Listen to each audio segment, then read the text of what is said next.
Сайн мэцхан уу, Камжаа ТV байна. Солонгост хөршин ах дүүгээс илүү ойр гэдэг үг байдаг. Солонгост ч гэлтгүй Монголд бас адилхан. Нэг байранд нэг гудамжинд амьдардаг хүмүүс өдөр тутмын амьдралдаа бие бидэд тусалж халамж тавьсаар ирсэн ч сүүлийн жилүүдэд нийгмийн өөрчлөлт, амьдралын хэм маягийн өөрчлөлтөөс болоод хөршүүдийн хоорондын харилцаа ч мөн адил холдож байгаа гэдгийг бүгдээрээ анзаарч байгаах.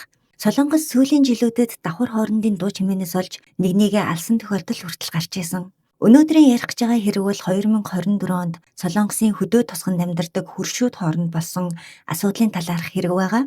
Одоо энэ харагдаж байгаа камерын бичлэгэн дээр байшингийн урд цэнхэр хувцастай настай эрэгтэй болон хар хувцастай эмэгтэй хоёр хоорондоо хэрэлдэж байна. Харин голд нь болиулахыг оролдож байгаа хүн бол эмэгтэйн ээж нь байгаа. Охин нь тосгоны өвөөтэй хэрэлдэж байгаа учраас зогсоохыг оролдож ах шиг байна. Настай эрэхтэй ер нь биед нь хүрэхгүй байхад эмэгтэйн хувьд илүү их дайрч, ус цацаж нэлээн ууралж байгаа. Яг энэ үед баруун талаас өвөөтэй хэрэлдэж байгаа эмэгтэйн хүүн гарч ирээд тухайн үйл явдлыг ажиглаж, юунаас болж яаж хэрэлдэж байгаа гэд бүгдийн сонсоод дагаад явж байгаа нь бас харагдана. Эмэгтэйн ээж буюу хүүгийн эмээ нь салгаж болиулахыг хичээсээр арай гэж нэг юм энэ үүмэн зогсож настай эрэхтэй хашааныхаа гадаа ирсэн. Дараа нь эмээ, охин, зээх хүү гурав гэрлүүгээ явж байна уу та гэтэл гинэт хүүн өвөөрөө дайрч 2 удаа хүчтэй цогсноос болоод өвөө хоошоо уруу зам руу толгоогоороо савж унсан. Энэ үед хүүгийн ээж эмээ гүйлдэж ирээд хүүрүүгээ ууралж байгаа нь хүртэл харагдаж байгаа. Одоогоос жил хүрэхгүй өмнө 2024 оны 10 сарын 13-нд Солонгосын нэг хөдөө тосгонд үдээс хойш 5 цаг 40 минутын үед энэ хэрэг болж энэ явдлаас 4 хоногийн дараа 10 дугаар сарын 17-ны өдөр хохирогч буюу хүүд цохиулж газар унсан 76 настай өвөө гавлын ясны хагарлаас үүссэн тархины цус алдалтаас болоод нас орсон.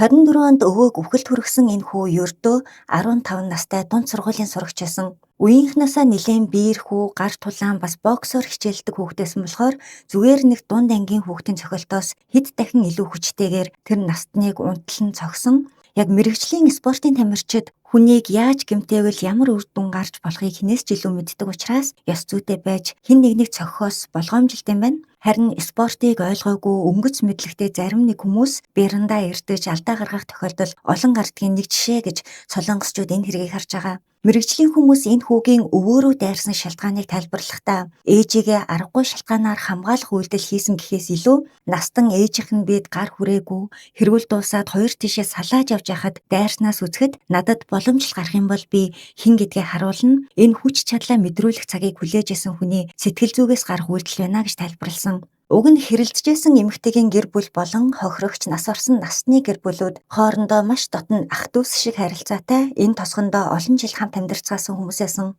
Тухайн өдөр энэ хэрүүл яг юунаас болж гарсан бэ гэдэг асуудал үнэхээр Солонгосын бараг бүх ард иргэдийг бухимдуулж байгаа. Тэр шалтгаан нь юу вэ гэхээр эмэгтэй талын гэр бүл тосгон дотроо нүүж өвөөгийн гэртээ өмнөхөөсөө ч илүү ойрхон хажууханд нь нүүж ирсэн. Тийм болохоор угаасаа л бие бидэд тусалдаг, найрсаг харилцаатай хүмүүс байсан болохоор өвөө баярлаад яг манай хөрш болж ирж байгаа юм чам би хөрш айлаа дайлах юм уу эсвэл бэлэг авч өгмөөрөө юу ахуулмаар байна гэхэд эмэгтэй манайх тэгвэл аяг тавгны сэт бас хайруулын тавгны сэт бэлгэнд авахулъя гэж хэлсэн байна. Настан их нэртэйгээ ярилцаж тосгоныхоо дэлгүүрээс аваад бэлдсэн бэлгээ барьж шинхэн хөршийнхөө гэрт нь аваачиж өгсөн ч барьсан бэлгийн анхаарал илт таалагдахгүй байгаагаа илэрхийлж наатахаа буцаагаад аваад яваа гэж яснаа баярлаач гэж хэлэхгүй шүүрч аваад хаалгаа тас аачихсан болохоор настан үг дуугүй гэрлүүгээ харахаар явсан. Гэхдээ харж явах замдаа гинэт өөрт нь гомдмоор санагдаж буцаж эмэгтэйн гэрт очиод хэрвээ таалагдахгүй байгаа бол хэрэглэхгүй бэлгээ эргүүлээд өгчхөө хүний сайхан сэтгэл рүү ус цацлаа гэж өөрт нь төрсөн тэр муухай мэдрэмжээ хэлснээс болоод энэ хэрүүл анх гарсан юм байна. Энэ үед маргаан үүсч эмэгтэй орилж эхлэхэд нь настан тэр чигт нь орхисон. Энэ эмэгтэй гэрийн гадаа болсон эхний хэрүүлийн дараа камерын бичлэгээс харахад өвөө буцаж гэрийнхээ хашааны гадаа ганцаараа ирэх үедээ гараа барьж исэн. Тэгэхээр тэр айлын гадаа байхдаа эхнийхээ халахад өртөж хэн нэгэнд гарлууга цохиусан болж таарч байгаа. Настан яг хашааныхаа гадаа ирэх үед нь эмэгтэй араас нь ирж хэрүүлээ үргэлжлүүлээд анх бичлэгэн дээр харсан тэр үйл явдал өрнөсөн. 15 настай дунд сургуулийн сурагч 76 насныг зодох болсон шалтгаан нь ерөөсөө л энэ бэлгэний асуудлаас болсон. Тэгэхээр сурагч хүү өндөр настай сул дорой хүнийг үхэлд хүргэсэн хэрэг болж таарч байгаа. Хүү өвөөг ээжтэй нь хэрэлдэж явах үед аль хэдийн цохино гэдгээ бодсон байсан нь юунаас харагдаж байгаа вэ гэхээр өөрөө дайрахаасаа өмнө агуулгах руугаа очиж зөвхөн баруун гартаа ажлын бэйлийн өмсөд гарч ирсэн. Өвөөг газар унсны дараа бэйлигээ тайлж шидчээж явж байгаа нь ч гэсэн камерын бичлэгт мөн бичигдэж үлдсэн байгаа. Хамгийн анх түргэн тусламжийн дуудлага өгсөн хүн бол хэргийн газар хамт байсан хүүгийн нах зах нөхсөн. Бичлэгийг сайн анзаарах юм бол тэр хүүгийн нах зах нь бас байгаа. Гэхдээ энэ нагаж зах нь анх дуудлага өгөхдөө манай дүү цогцгсон юм а гэхгүй таньдаг настан маань гадаа ухаан алдсан хэвтэж яхад нь оллоо гэж хэлсэн болохоор эмнэлэг дээр бол ямар ч хүчирхийллийн мэдээлэлгүй бүртгэгдсэн. Настан эмнэлэг түргэгдээд хагалгаанд орж эмчилгээ хийлгсэн ч харамсалтай нь 4 хоногийн дараа нас барсан байгаа. Энэ явдлын дараа тухайн өвөөг үхэлд хүргэсэн буюу нөгөө хэргийг үйлдсэн гэр бүл насны гэр бүлээс уучлалт гуйхан байтугай эмнэлэгт байхад нь ч оршуулах ёслолт нь ч нэг удаа очоогүй. Өвөөгийн эхнэр хүүхдүүд нь сурагч хүүг цагдаад өгсөн боловч хүнийг үхэлд хүргэсэн алхахыг завдсан гэдэг хэрэгээр биш бусдын бид халдсан гэдэг хэрэгээр бүртгэгдсэн байсан. Одоо хүртэл гадуур эрх чөлөөтэй ямар ч шийтгэл хариуцлага үүрсэн зүйлгүй явж байгаа. Юу ч болоогүй юм шиг тосгондоо амьдарч сая энэ 2025 онд ахлах сургуульд ороод ахлах ангийн сурагч болсон байгаа юм байна. Хамгийн гол нь нэг тосгонд бүр маш ойрхон амьдардаг учраас нас барсан настны эхнэр гэртээ ч очиж чадахгүй, заримдаа хүүхдүүдийнхээ гэрт амьдраад гэртээ очисон ч тайван сууж чадахгүй айцтай хэцүү байдал байгаагаа хэлсэн. Яагаад гэвэл сурагч хохирогчийн гэрийн хажуугаар өдөр болгон зурж өнгөрдөг, яг хажууханд нь нүгэд ирж амьдарч байгаа шүү дээ. Сурвалжлагч нар хүүгийн гэрт очиж ярилцлага авах гэж оролцсон боловч хүүгийн ээж өөдөөс нь та нар шууд ингэж гэрт хайж ирээд хэрэггүй. Тэр өдөр бид нар эмнэлэг хүртэл дагаж явсан, уучлалт ч гуйсан. Тэр айл манад бэлэг өгснөөс олж хэрүүл үүссэн гэж яриад байгааг бол сонссон. Гэхдээ талигаач үргэлж манай настай ээжийн араас хөөцөлдөж зовоож исэн болохоор би уурлаж тэр хэрүүл болсон юм гэсэн тайлбарыг өгсөн боловч энэ тайлбарыг тухайн хэрүүл өрнөж явах үед сонссон эргэн тойрны хүмүүс бас тосхны хүмүүсийн мэдээллээр худлаа тайлбараа гэдэг нь батлагдсан. Үхсэн хүн үг хэлэх биш гэдэг шиг гүтгэхийг оролцсон байгаа. Хэрэг гарахаас 7 жилийн өмнө энэ тосгонд насны гэр бүл байгальд далайтай ойрхон хашаандаа жимс ногоо тарьж хөдөө амар тайван амьдраа гэж нүүж ирж исэн. Тийм болохоор анхнаасаа энэ тосгонд байсан хүмүүс бол биш байгаа. Одоо яг сарын дараа энэ хэргийн анхан шатны шүүх хурал болох гэж байна. Хүүгийн гэр бүлийн хандлага одоо ямар байгаа вэ гэхээр та нар өөрсдөөс чинь болж аав чинь нас барсан. Бидний буруу байгаа ч яг үхсэн шалтгаан нь манай хүүгээс болоогүй. Амьд үлдэх аврах боломж танад хангалттай байсан гэж хэлсэн.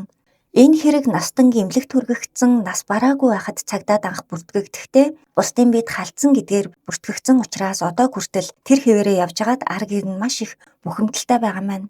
Анх түргэн тусламж дуудахдаа өөрсдөө ч биш нагаж цахаараа дуудлага өгүүлсэн. Эмч нар ирэхэд тэр гэр бүлийнхэн энэ настан хашааны гадаа ухаан алдаж унтсан байдалтай хэвтжсэн гэж хэлжсэнийг санаж байгаах. Тэр хэргийн дараа ээж хүү хоёр шууд өмгөөлөгч авч хоёулаа хүний бид халдсан гэдэг хэрэгээр шалгагдж байгаа. Прокурорын зүгээс бол одоо ээжд нь 10 сарын ял төлөвлөөд хүүд хамгийн багадаа 5 жил, эхтээ 7 жилийн ял төлөвлөсөн. Солонгост бол 14 нас хүртэлх насны хүүхдэд хүүхдийн хууль үйлчлээд ял оноодоггүй бол харин хүү насанд хүрээгүй байсан ч гэсэн 15 нас хүрсэн байсан учраас өсвөрийн шоронд хоригдохоор төлөвлөж байгаа юм байна. Хүүгийн өмгөөлөгч юу гэж өмгөөлж байгаа вэ гэхээр манай үйлчлүүлэгч насанд хүрээгүй хүүхэд дээрээс нь энэ болсон зүйл анх удаагийнх нь хэрэг хохирогчийн гэр бүлтэй тохиролцмоор байгаач амьдралын бололцоо тааруу нас нь бага учраас харж үзээч анханасаа алах санаа зориг байгаагүй уур нь хурч ээжигээ өмөрсөндөө л хийсэн үйлдэл гэж өмгөөлж байгаа. Хоёрдугаарт хүү үнэхээр хийсэн үйлдэлдээ чин сэтгэлээсээ гэмшиж байгаа гэж ярьж байгаа. Гуравдугаарт хүү бага насндаа тодорхой шалтгааны улмаас 1 жилийн турш асрамжийн газар амьдарч байсан болохоор ээжигээ дахиж хол байх вэ гэдэг айдас төгшөөр үргэлж сэтгэл дотор нь явж байдаг. Тийм учраас хит төвчээргүй огцом түргэн дайрах тийм хувьсамтгай сэтгэл зүйтэй болсон. Асрамжийн газар байсан хугацааныхаа травмагаас болж ээжигээ аюултай төгшөөртэй нөхцөл байдалд байна гэж буруу шийдвэр гаргаснаас үүдсэн. Дөрөвдүгээрт зөвхөн хүү болон ээж бус нас барсан талигаач үг хэл хамаар доромжилж өдөөн хатгсан тул тэр талд ч бас буруу байгаа гэж заргалдаж байгаа. Ингээд зогсохгүй хүүгийн ээжийн хэлсэн хамгийн аимшигтай зүйл нь бид нар совилогчаас нэг зүйл сонссон.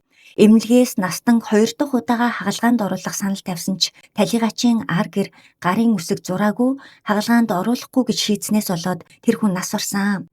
Хэрвээ та нар зөвшөөрөөд хагалгаанд оруулсан бол амьд үлдэх магадлал байсан гэдэг зүйлийг шүүхэд гаргасан. Тэгэхээр настан та нар өөрсдөө алсан аврах боломж байсан гэж ярьж байсан нь ийм учиртай болж таарч байгаа. Ганцхан манай хүү энэ хүл буруутай биш, талигч болон талигчин гэр бүлд ч буруу байгаа гэж хэлж байгаад нь солонгосчууд хүн гэдэг ямар амар юм бэ? Хүнд алуулсан чинь алуурчин биш хохирогч тал буруутай болдог болсон юм уу гэд маш их шууган дэгдэж байгаа.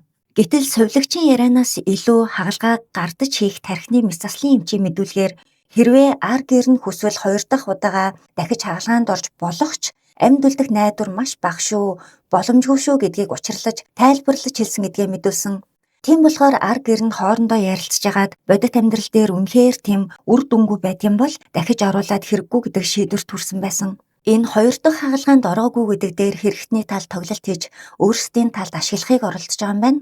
Базаад хэлэх юм бол ээжхүү хоёр бусдын бид халтсан, зодсон гэдэг хэрэгээр шалгагдж байгаа тохирогчийн ар гэр гомдолтой байгаа бол хэрэгтэн тал нь бид нар биед нь халтаж гар хүрсэн нь үнэн, тэрнийхээ хариуцлагыг хүлээн харин нас орсон шалтгаан нь настан болон насны гэр бүлийн буруу.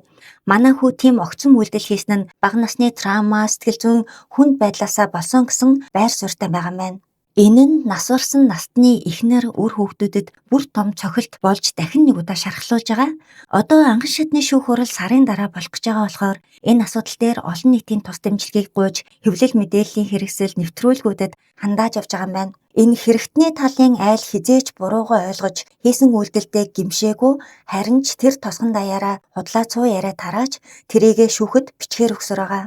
Гэхдээ энэ хэргийн шүүх хурал болоогүй байгаа учраас баттай хариу гарсны дараа би мэдээж комент хэсэгтээ бичиж үлдээн. Жилийн өмнө гарсан энэ хэргийн шүүх хурал одоо л болох чинь Солонгосын зарим өмгөөлөгчид өөрсдийн YouTube сувгаараа дамжуулаад шүүх хурал нь болоогүй байгаа хэргийн талаар ярьж ийм ял авах байх, тэгэх байх гэдэг магадлалыг таамаглалтай ярьдаг. Тэдгээр өмгөөлөгчдийн нэг нь энэ хэрэг хизээж аллахын хэрэг гэж бүртгэгдэхгүй гэж ярьсан.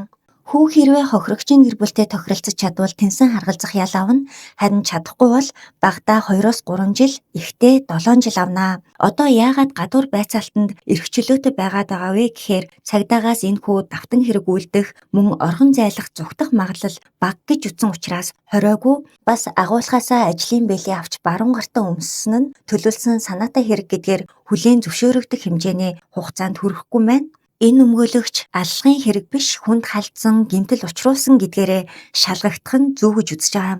Миний хувьд өмнө жил анх энэ хэргийн бичлэгийг хараад өвөөг хүү алчглаа гэж бодож исэн ч энэ жил прокуророос ээжхүү хоёрт төлөвлөсөн байгаа ял маш бага. Эсвэргээрээ хохирогчдын буруу гэсэн хандлагыг гаргаж байгаад нь үнэхээр гайхсан болохоор та нарынхаа сэтгэгдэл саналыг сонсох гээд өнөөдөр энэ хэргийг орууллаа. За өнөөдрийн дугаар маань энэ түрээд өндөрлж байна. Та бүхэн суугтаа subscribe болон хонх лайкд харахаа битгий мартаарай. Тунгадахгүй иргэн уулзтлаа. Түр баяртай.